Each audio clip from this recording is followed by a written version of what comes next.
আব্দুল্লাহর বেটা মুহাম্মদ আর দুনিয়ার জমিনে নাই। এ মনে করে কাফেররা চলে যায়। পাশের মালি ছিল, খেজুর বাগানের যে মালি ছিল, ওই মালি তখনও কিন্তু ইসলাম গ্রহণ করে নাই। তিনি দৌড়ে আসে দেখে যে রাসূল আকরাম সাল্লাল্লাহু আলাইহি ওয়াসাল্লাম, যে নবীর গায়ে মশামাছি বসা হারাম ছিল, যে নবীর গায়ে মশামাছি বসলে আরশের পারমিশন লাগতো, ওই রাসূলের দেহ মুবারক রক্তে রঞ্জিত হয়ে গেছে, জমিনে পড়ে আসছে, হুঁশ নাই, অচেতন অবস্থায়। ওই মালি দৌড় দিয়া পাশের বাগান থেকে কিছু আঙ্গুর নিয়ে আসে। আঙ্গুর চিপ দিয়ে একটু রস যখন জিব্বার মধ্যে দেয়, দয়ার নবী মায়ার নবী চোখ খুলে তাকায়, তাকায় দেখে পাশে জিবরাইল আলাইহিস সালাতু ওয়াস সালাম বসা। রাসূল আকরাম সাল্লাল্লাহু আলাইহি ওয়াসাল্লাম অভিমানের সুর নিয়ে বলে, ও ভাই জিবরাইল, এতক্ষণে বুঝি তোমার আসার সময় হলো? আমি এতিম নবী, দুনিয়ার জমিনে আমার মা নাই, আমার বাবা নাই, আমার অভিভাবক চাচা ছিল তিনিও নাই। যখন তায়েফের কাফেররা আমাকে পাথর নিক্ষেপ করেছে, তখন তুমি কোথায় ছিলা? জিবরাইল আমিন ডাক দিয়ে বলে, ও আল্লাহর হাবিব, আপনি আমার জন্য বদদুয়া দিয়েন না। যখন তায়েফের কাফেররা পাথর নিক্ষেপ করতেছিল, তখন আমি জিবরাইল আমিন সিদরাতুল মুনতাহা থেকে চিল্লাইছি আর কান্নাকাটি করছি, রব্বে কারিমকে ডাক দিয়ে বলছি, ও রব্বে কারিম, দুনিয়ার জমিনে দেখেন দেখেন আপনার হাবিবের গায়ে কিভাবে পাথর নিক্ষেপ করতেছে, আমার আর সহ্য হইতেছে না। মাবুদ গো, আমাকে অনুমতি দেন, আমি দুনিয়ার জমিনে আপনার হাবিবের কাছে যাই। কিন্তু রব্বে কারিম অনুমতি দেয় না। আমাকে ডাক দিয়ে বলে, ও জিবরাইল, তুমি এত পাগল হইও না, তুমি একটু ধৈর্য ধারণ করো, তুমি একটু সবর ধারণ করো। আমার হাবিবের গায়ে পাথর নিক্ষেপ করতেছে, এর বিনিময়ে আমি আমার হাবিবের উম্মতদেরকে ক্ষমার ঘোষণা দেব। সুবহানাল্লাহ বলবেন না? আমার নবী, আপনার নবী পাথর নিক্ষেপ করে, গা থেকে রক্ত ঝরে, এর বিনিময় কি? আপনি আমার নাজাতের জন্য। এত দয়াল নবী। তারপর জিবরাইল আমিন ডাক দিয়ে বলে, ইয়া রাসূলুল্লাহ, ইয়া হাবিবাল্লাহ, আপনি আমাকে অনুমতি দেন, আমি একা আসি নাই, আমার সাথে 40,000 ফেরেশতা নিয়ে আসছে। তারা কোথায় কোথায়? ডান পাশে আর বাম পাশে পাহাড়ের পদদেশে অবস্থান করতেছে। আপনি একবার অনুমতি দেন, এই তায়েফের জমিনকে আমরা ধূলিসাৎ করে দেব। রাসূল আকরাম সাল্লাল্লাহু আলাইহি ওয়াসাল্লাম ডাক দিয়ে বলে, ও জিবরাইল, আমাকে আল্লাহ তাআলা দুনিয়ার জমিনে গজব হিসেবে প্রেরণ করে নাই, আমাকে তো রহমত হিসেবে প্রেরণ করেছেন। আমি কিভাবে তাদেরকে ধ্বংস করার অনুমতি দেই? সুবহানাল্লাহ বলেন। যে মানুষগুলা নবীকে পাথর নিক্ষেপ করছে, পাথর মারতে মারতে রক্তাক্ত অবস্থায় জমিনে পড়ে গেছে, তারপরও ক্ষান্ত হয় নাই, সেই মানুষগুলাকে ধ্বংস করার জন্য পারমিশন চাইছে। কিন্তু আল্লাহ রাসূল বলে, ও ভাই জিবরাইল, আল্লাহ তোমাকে ওমা আরসালনাকা ইল্লা রাহমাতাল লিল আলামিন, আমাকে রহমত বানায় দুনিয়াতে পাঠাইছে, গজব বানায় না। আমি কিভাবে তাদেরকে ধ্বংস করার অনুমতি দিই? ডাক দিয়ে বলে, ভাই জিবরাইল, তায়েফের মানুষ আমার দাওয়াত গ্রহণ করে নাই, এতে আমি অসন্তুষ্ট না। তারা আমাকে চেনে নাই, তারা বুঝে নাই, কিন্তু তাদের পরবর্তী প্রজন্ম এমন হবে, তারাই আমার দিনের জানটাকে উঁচু করে দাঁড় করাবে। রাসূল আকরাম সাল্লাল্লাহু আলাইহি ওয়াসাল্লাম ডাক দিয়ে বলে, ভাই জিবরাইল, আমাকে একটু সোজা করে বসাও। জিবরাইল আমিন একবার বসাই, আবার পরে শুয়ে পড়ে, আবার বসাই, আবার শুয়ে পড়ে। রাসূল আকরাম সাল্লাল্লাহু আলাইহি ওয়াসাল্লাম ডাক দিয়ে বলে, ভাই জিবরাইল, তায়েফের কাফেররা আমাকে এমন ভাবে আঘাত করছে, আমার মেরুদণ্ড ভেঙে গেছে, আমি বসতে পারি না। ডাক দিয়ে বলে, ভাই জিবরাইল, আমাকে তুমি কোলে করে মক্কায় পৌঁছে দাও।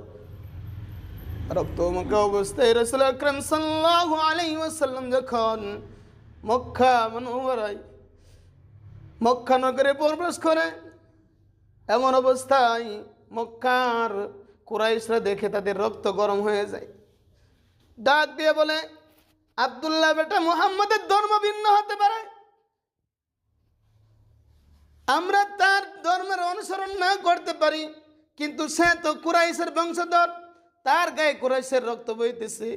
যারা নাকি সে আমাদের কুরাইশের গর্ব, যারা আমাদের আব্দুল্লাহর বেটা মুহাম্মদের গায়ে আঘাত করছে, যতক্ষণ পর্যন্ত এর প্রতিশোধ না নিতে পারবো ততক্ষণ পর্যন্ত এই চেহারাকে কাবার সামনে দাঁড় করাইব না। কেউ কেউ কাবার গিলাপ দইরা এমনভাবে শপথ নিতেছে। হযরত আলী রাদিয়াল্লাহু তাআলা আনহু এর বোন ডাক দিয়ে বলে, ও তায়েফের কাফেররা রে, যারা মুহাম্মদের গায়ে আঘাত করছো, কেউ আমার তরবারি থেকে রেহাই পাবে না। মক্কার মহিলারা পর্যন্ত তাদের বিপক্ষে তরবারি নিয়ে দাঁড়ায় গেছিল। এমন অবস্থায় রাসূল আকরাম সাল্লাল্লাহু আলাইহি ওয়াসাল্লাম বলেন, আমি রক্তপাত চাই না, তারা আমার দিন বুঝে নাই, ক্ষমা করে দিয়েছেন, ক্ষমার ঘোষণা দিয়েছেন। এক পর্যায়ে রাসূল আকরাম সাল্লাল্লাহু আলাইহি ওয়াসাল্লাম 3 সুখ, অভিভাবক হারার সুখ, ঘরের বিবি হারার সুখ, দরদ নিয়া মায়ের দেশে গেছিল দিনের দাওয়াত দিতে, ওইখানতেও মার খায়া রক্তাক্ত হইয়া মক্কায় ফিরে আসছে। এই 3 সুখে এমনভাবে শোকান্বিত হয়েছিল, এতটাই নির্মমভাবে দুঃখ পাইছিল। রাসূল আকরাম সাল্লাল্লাহু আলাইহি ওয়াসাল্লাম হাতিমে কাবার উপর শুয়ে রয়েছে। রব্বে কারিম আরশে আজিম থেকে ডাক দিয়ে বলে, ও জিবরাইল, আমার বন্ধুকে আর তোমার মাধ্যমে সান্ত্বনা দিয়ে মনে হয় তার দুঃখ বলানো যাবে না, যাও আমার বন্ধুকে আমার কাছে নিয়ে আসো। এই বিষয়ে রব্বে কারিম সূরা বনী ইসরাঈল প্রথম আয়াতের মধ্যে বলতেছেন, সুবহানাল্লাযী আসরা বিআবদিহি লাইলাম মিনাল মাসজিদিল হারাম ইলাল মাসজিদিল আকসা الذي باركنا حوله لنريه من آياتنا إنه هو السميع البصير। রব্বে কারিম ডাক দিয়ে বলে, জিবরাইল যাও আমার বন্ধুকে আমার কাছে নিয়ে আসো। হাতিমে কাবার উপর যখন শুয়ে রয়েছে, ওই জায়গা থেকে রাত্রের শেষ ভাগে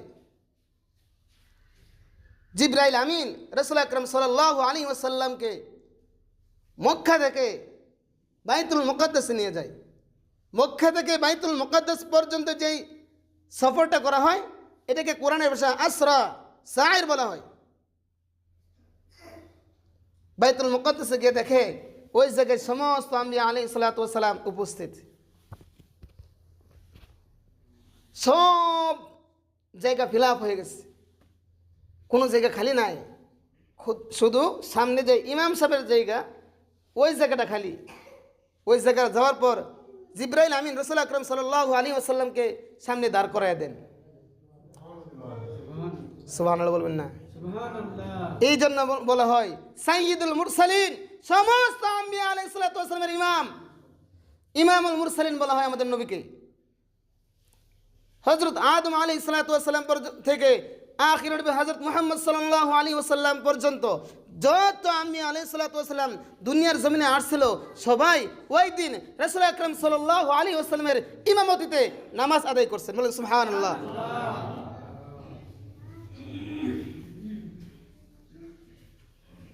রাসূল আকরাম সাল্লাল্লাহু আলাইহি ওয়াসাল্লাম বাইতুল মুকাদ্দাসের মধ্যে সমস্ত আম্বিয়া আলাইহিস সালাতু ওয়াস সালামের ইমাম হইয়া নামাজ শেষ করার পরে তিনি উর্দু আকাশে গমন করেন। ওইখান থেকে বিদায় নেওয়ার সময় সমস্ত আম্বিয়া আলাইহিস সালাতু ওয়াস সালাম রাসূল আকরাম সাল্লাল্লাহু আলাইহি ওয়াসাল্লামকে আপ্যায়ন স্বরূপ 3 গ্লাস পানীয় প্রদান করেন যে আপনি যেহেতু জার্নি করবেন একটু পানীয় পান করে যান। 1 গ্লাসের মধ্যে ছিল দুধ, 1 গ্লাসের মধ্যে ছিল পানি, 3 নম্বর গ্লাসের মধ্যে ছিল শরাব। 3 গ্লাস একসাথে একটা উপস্থাপন করে একটা ট্রির মধ্যে মনে করেন। ওইখান থেকে রাসূল আকরাম সাল্লাল্লাহু আলাইহি ওয়াসাল্লাম কোনো বোঝাপড়া ছাড়াই সরাসরি দুধের গ্লাস হাতে নেয় আর সমস্ত দুধ 3 ঢোকে পান করে। এই দৃশ্য দেখার পরে সমস্ত আম্বিয়া আলাইহিস সালাতু ওয়াস সালাম মারহাবা মারহাবা বলে চিল্লায় উঠছে। জিবরাইল আমিনকে জিজ্ঞাসা করে, ও ভাই জিবরাইল, আমি দুধ পান করার পরে তারা মারহাবা মারহাবা কেন বলে? জিবরাইল আমিন ডাক দিয়ে বলে, ইয়া রাসূলুল্লাহ, ইয়া হাবিবাল্লাহ, আপনি সঠিক জিনিসটাই সিলেক্ট করেছেন, বেছে নিয়েছেন। ওই 3 গ্লাস পানীয়র মধ্যে একটা ছিল শরাব, একটা ছিল পানি, আর একটা ছিল দুধ। আপনি দুধটাই পান করেন। যদি আপনি ওই পানি পান করতেন তাহলে নূহ আলাইহিস সালাতু ওয়াস সালামের উম্মতের মতন আপনার উম্মতগুলা পানিতে ডুবে মরত। আর যদি আপনি শরাব পান করতেন তাহলে আপনার উম্মতগুলা গুমরাহ হয়ে যেত, সবাই মাতাল হয়ে যেত। আপনি পান করছেন দুধ, আপনি দুধ পান করার কারণে আল্লাহ তাআলা এর মধ্যে একটা পরীক্ষা নিছেন, আপনার অধিকাংশ উম্মতগুলাই জান্নাতি হবে। বলেন সুবহানাল্লাহ।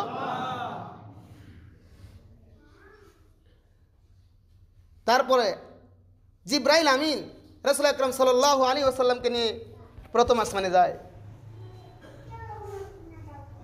প্রথম আসমানের যেই প্রহরীদার আছে উনি পারমিশন দেয়। প্রথমে গিয়ে দেখে হযরত আদম আলাইহিস সালাতু ওয়াস সালাম প্রথম আসমানে উপস্থিত। হযরত আদম আলাইহিস সালাতু ওয়াস সালাম তার সুসন্তান আখির নবী হযরত মুহাম্মদ সাল্লাল্লাহু আলাইহি ওয়াসাল্লামকে দেখে আহলান সাহলান বইলা মারহাবা মারহাবা বইলা স্বাগতম জানায়, বুকে জড়ায় নেয়। ওইখান থেকে দ্বিতীয় আসমান,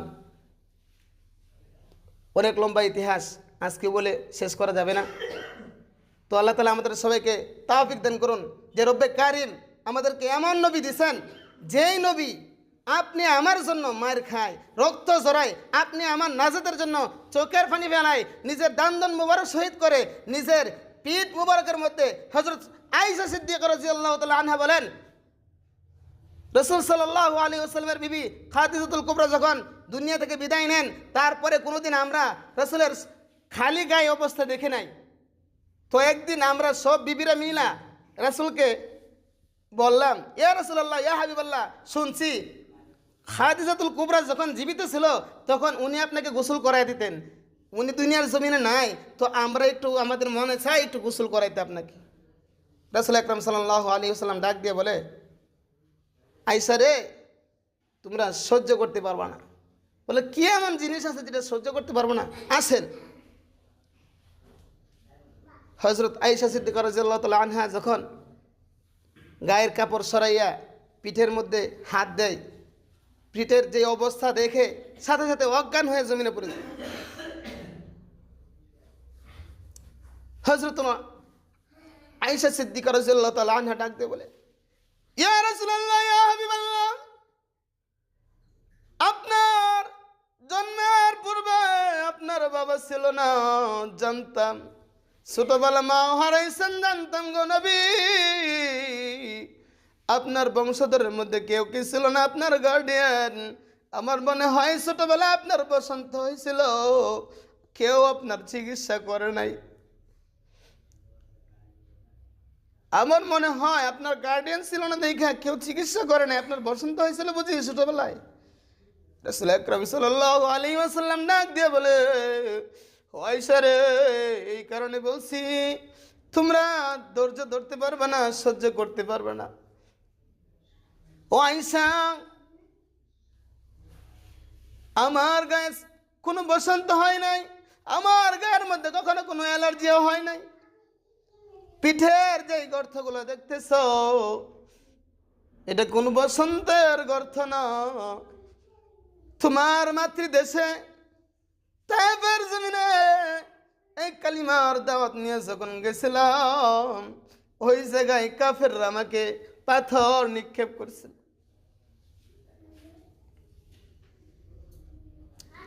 এই পাথর নিক্ষেপের উসিলায় আল্লাহ তাআলা আমাদের উম্মতদেরকে, আমার উম্মতদেরকে মাফ করে দিবেন ওয়াদা দিয়েছে। এই কারণে যে নবী আমাদের জন্য মায়ের খেয়েছে, যে নবীর দান্দান মোবারক শহীদ হয়েছে এই দিনের জন্য, এই ইসলামের জন্য, আল্লাহ তাআলা আমাদের সবাইকে সেই নবীর অনুকরণ করার মতো তৌফিক দান করুন, সকলে বলে আমিন।